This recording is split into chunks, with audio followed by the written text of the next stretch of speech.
اور زمین پر کوئی چلنے پھرنے والا نہیں مگر اس کا رزق اللہ کے ذمے ہے.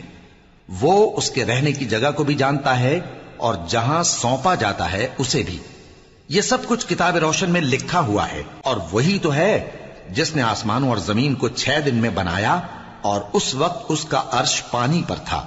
تمہارے پیدا کرنے سے مقصود یہ ہے کہ وہ تم کو آزمائے کہ تم میں عمل کے لحاظ سے کون بہتر ہے. اور اے نبی، اگر تم کہو کہ تم لوگ مرنے کے بعد زندہ کر کے اٹھائے جاؤ گے تو کافر کہہ دیں گے کہ یہ تو کھلا جادو ہوا.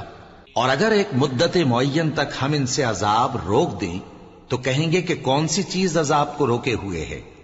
دیکھو جس روز وہ ان پر واقع ہوگا پھر ٹلنے کا نہیں.